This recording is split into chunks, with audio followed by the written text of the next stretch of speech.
How the fuck's it going, everyone? Back today with another vid on this super rainy, freezing cold weekend. I'm back today with, as you saw in the title, another album review, and I'm just going to pretty much get straight into it. This is going to be an album review for the new Tomb Mold album, which came out yesterday, entitled The Enduring Spirit. So yeah, I've been frantically writing, frantically listening ever since this dropped just yesterday, and I've been dying to give my thoughts, my opinions, my observations, and hopefully you just pick up on some of them whilst you're listening through yourself. So what I'm going to do first of all is explain what's going on in the background, then we'll get right into it. So I figured topical album pick for the background. This is Tomb Mold with their second full-length album entitled Manner of Infinite Forms. I will go a bit more into detail about the music here in comparison to the new album and things like that, so I will not bore you with any of that. All you need to know is this is a fucking great album. Yeah, just an absolute death metal banger, so yeah, go and check that out. So yeah, first of all, if you're not familiar with Tomb Mold, they're based out of Toronto, Canada. And they are indeed a three-piece. It does say on Metal Encyclopedia that they're a four-piece. However, there's only three guys that played on this new album, so I don't really know what's going on there, whether the other guy's like a live member or what. But they're basically a death metal band. Came up with the kind of death metal kind of revival sort of thing, with those like, I guess, new school of old school death metal, if that makes any fucking sense, or like the modern take on old school death metal, whatever you want to call it. So yeah, during the mid-2010s, one of the biggest names in said subgenre, in said kind of musical space. So the album I'm going to be talking about is their fourth full-length album, as I say, entitled The Enduring Spirit, and I have seen a lot, and I mean a lot, of people in comments, just in reviews and whatever, saying that this is a really surprising, like, U-turn of style, sound, and kind of direction. It's completely bamboozling. How has this happened? This is amazing. Whatever. Blah, blah, blah. I couldn't disagree more, personally. I don't understand how this is such a surprise. So the brand new album is very proggy immediately. It's very, very technical almost immediately. It kicks in with like some really kind of whirling sort of lead guitar work, along with some coinciding like militant blast beats. It sounds like a tech death record, sorry. And this is like just completely blown people away and taken them by surprise. Now, I don't really know how, because from the very, very first album, Primordial Malignity, which I think came out in 2017, we've had technicality the whole time. They've always been technical. Granted, they've always been more kind of focused on groove up to this point, and kind of more straightforward chugging, of which there is less, and I mean a lot less on this album. But all the way through, we've been seeing a kind of progression in their sound, and you could see exactly which direction they were going in. We've always had crazy, wacky transitions, tempo shifts, time signature switches. They've always had things like that. They never ever have stuck to one riff. They always switch it up. The drumming's always kind of shifting tempos. There's never ever a moment where you're like, okay, this is going to be like this for the duration of this track, and we're not going to get any, or very minimal at least, kind of variation or diversity in this track. We've never had that from Tomb Mold. Not to mention, one of the guys involved, Derek Vella. Now, he has been incredibly busy with other projects, namely Dream Unending. And on this album, The Enduring Spirit, we get a lot more kind of, as I say, progressive stuff, shifts from the kind of dense, low-tuned death metal sound that we're kind of attuned to at this point.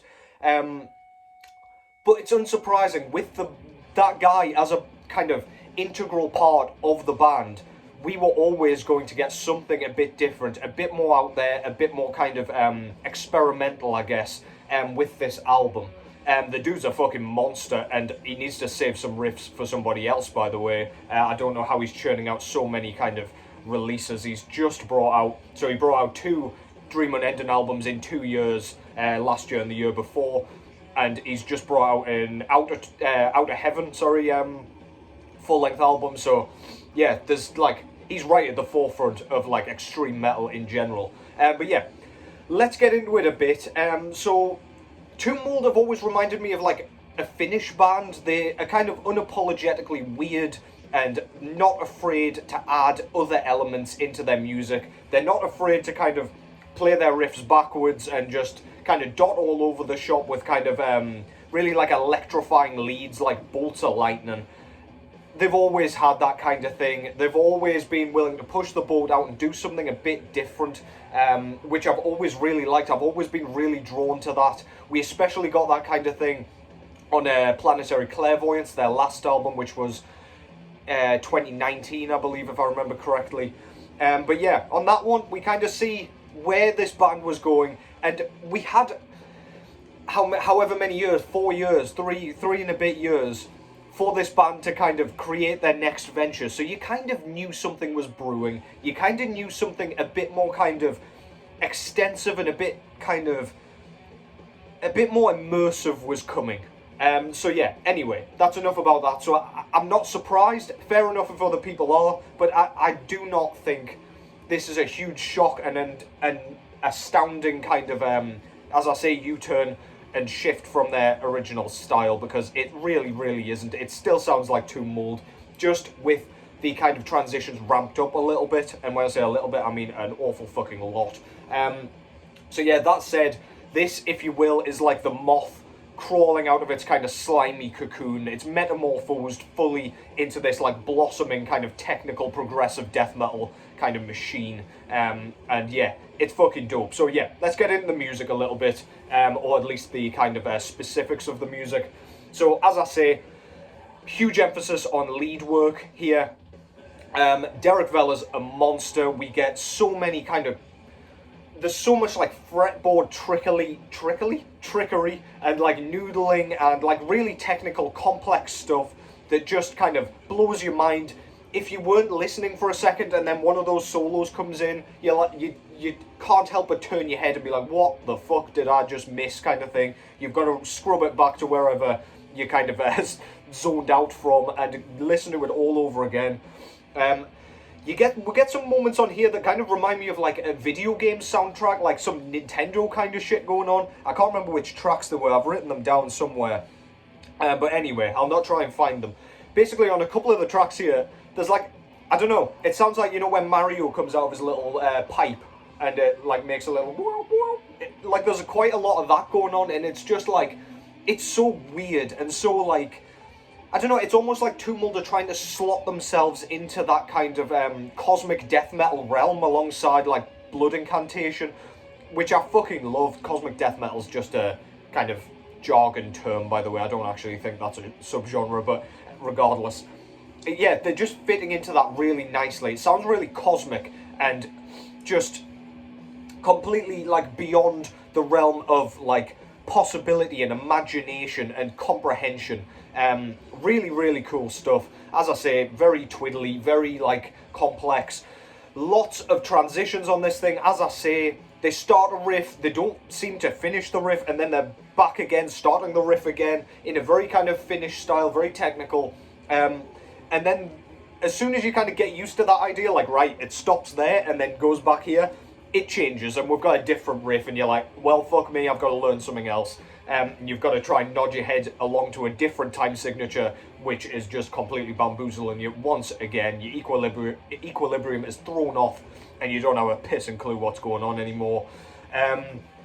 Yeah, we've got lots of guitar squeals on this thing, which I love in death metal. I think it really helps like build an atmosphere.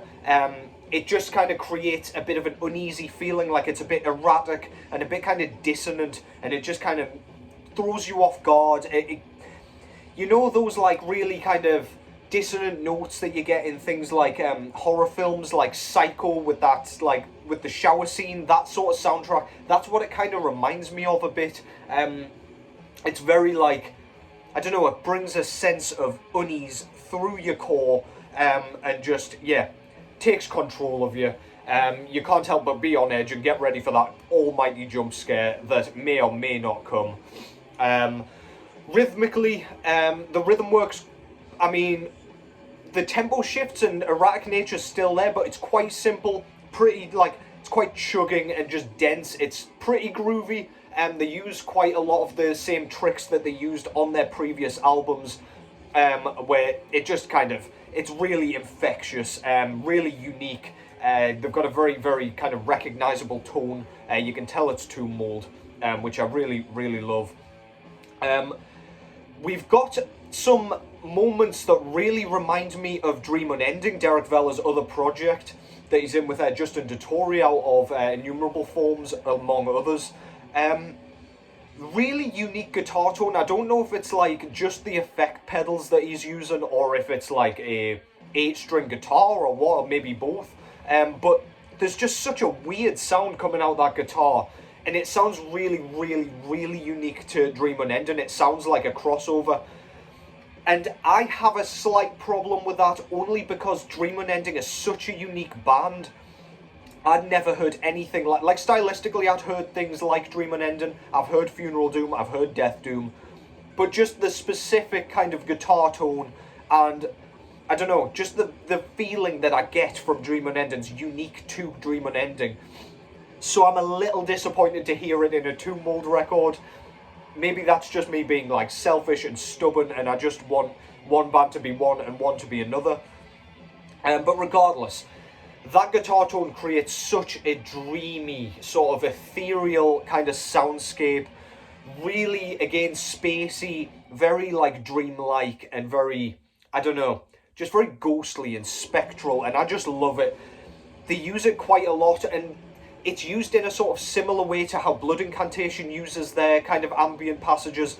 I don't really love ambient, but when it's used in this sense, in the cosmic death metal sense, it just works perfectly for me. It builds such a intense like aura of like, I don't know, like an extraterrestrial world, and it just, Tomb Mold's album covers have always like aided with that, in my opinion.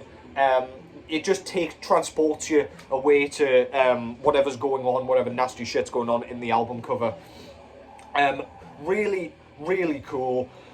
As for the bass work, we've got lots of very kind of noodling, very kind of jazz-laden bass lines. Again, Derek Vella does bass on this as well, like he does in Dream Unending. And again, very much in the forefront of the mix. It's very, very audible. And it kind of, some of the lead guitar work, kind of, this sounds weird, but kind of comes off a bit like how a saxophone would, or it's used in a similar way to how a saxophone would be used without using a saxophone. So when those kind of squealing, soaring leads are going on, and we've got those jazzy bass lines beneath, just really, I don't know, just hits me right in the core. I fucking love it. I don't love the sound of a saxophone, so when it's a guitar that's doing all that work, it's even better for me. It just gives me that aura for some reason. Just really, really cool. And yeah, can't get enough of that shit. As for the vocals, Max does an incredible job yet again. He's got a very recognizable but very monotonous vocal style. He doesn't really kind of intensify or fluctuate his kind of vocal range at all. It's very like just a dense bellow all the way through. He uses like really infrequent screams every now and then, where it's like a piercing, like, I don't know, crackly yell.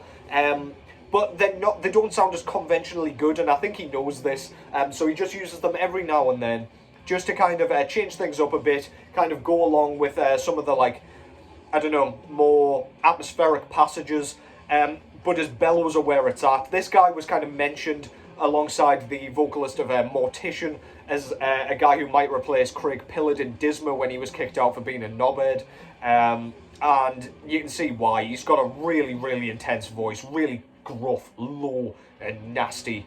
And that's just the way we like it.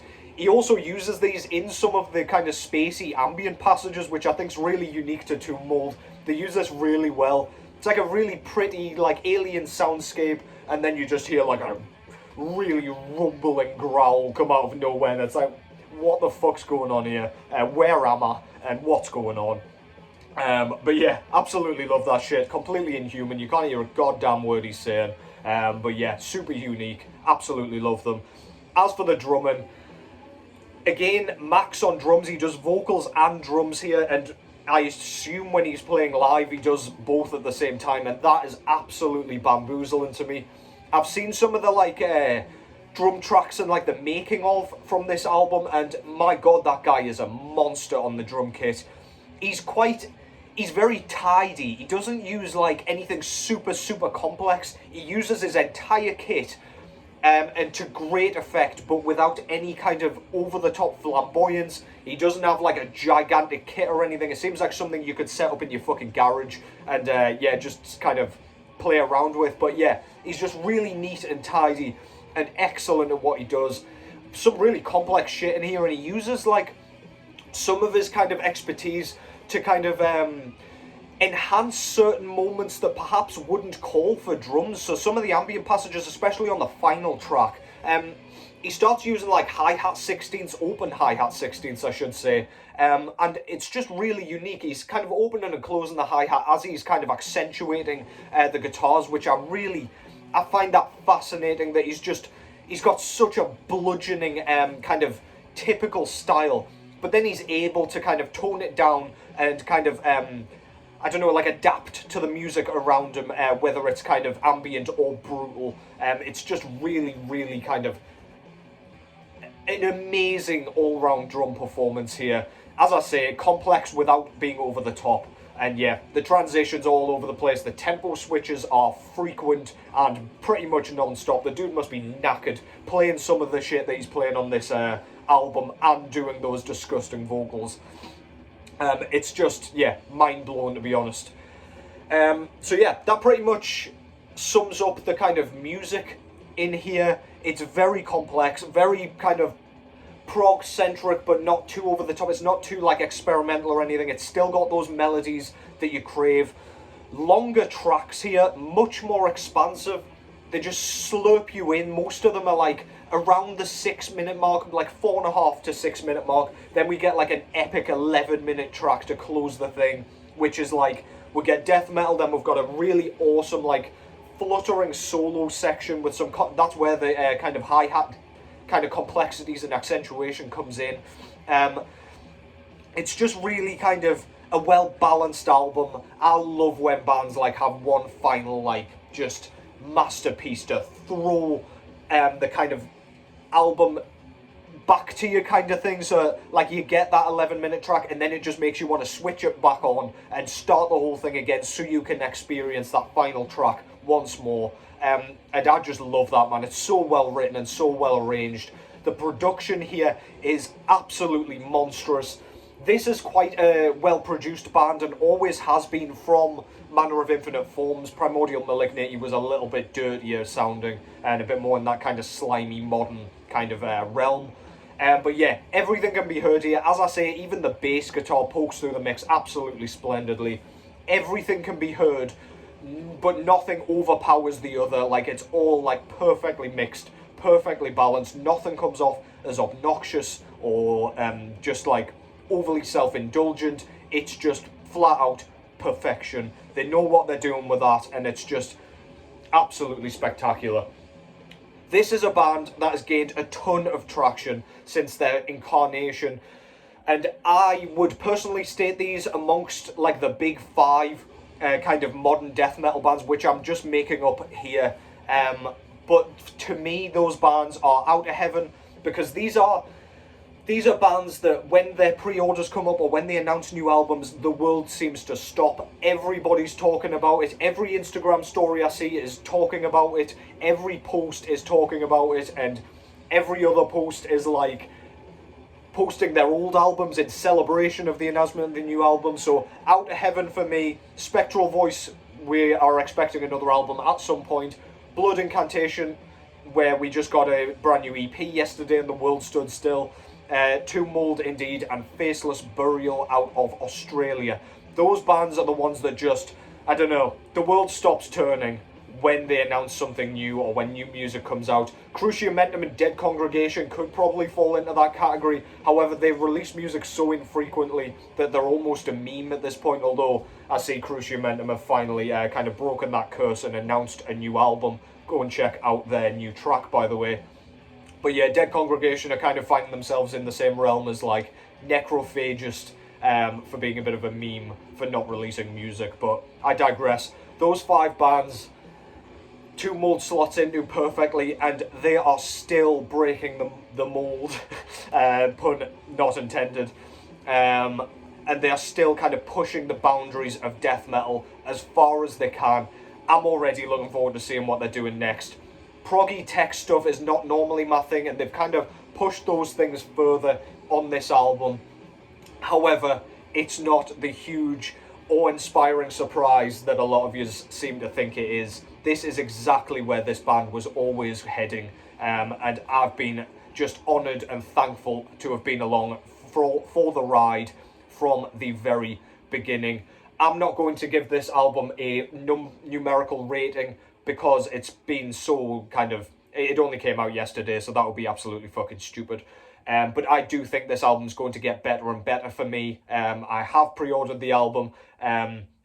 20 Buck Spin was shitting their pants when they were kind of putting out their pre-orders. They know just how kind of popular this band is. The website was essentially going to explode as soon as those things went on. I couldn't be arsed with all that and ordered it from a UK distro. I've had enough of stressful pre-orders. But yeah, there's a reason they're so popular. It's amazing to have been along for the ride. And do I recommend this? Hell fucking yeah, do I recommend this. These guys are one of the best bands going at the minute in this death metal realm. They've broken free of the shackles of, like, I don't know, being lumped in with those kind of mediocre modern death metal bands that are just kind of doing the opposite of reinventing the wheel. They're just kind of just sitting in a realm where they're quite happy, quite comfortable, and not really doing anything different. Tomb Mold have been progressively getting more and more kind of optimistic and brave and just, yeah, creative. And I tip my hat to those guys. Absolutely phenomenal work. Please go and check this out if any of that sounded good to you.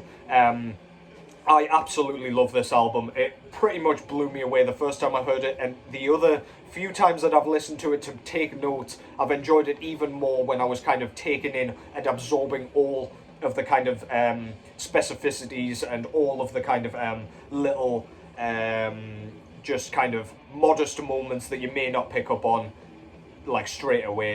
The subtle moments, I should say, not modest. But yeah, that's the Endurance Spirit.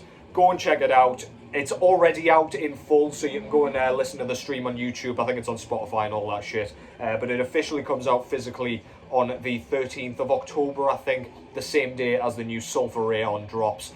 So yeah, keep your eyes peeled for those.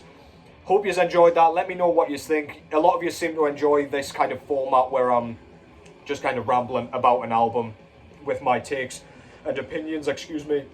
But yeah, I'll be back very shortly. I'll do a few of these over the weekend, just to keep you busy. I'm away a week on Monday, so I'll try and upload a few during the week as well, just to keep you busy while I'm kind of sitting on a beach in Portugal. But yeah, hope you've enjoyed that.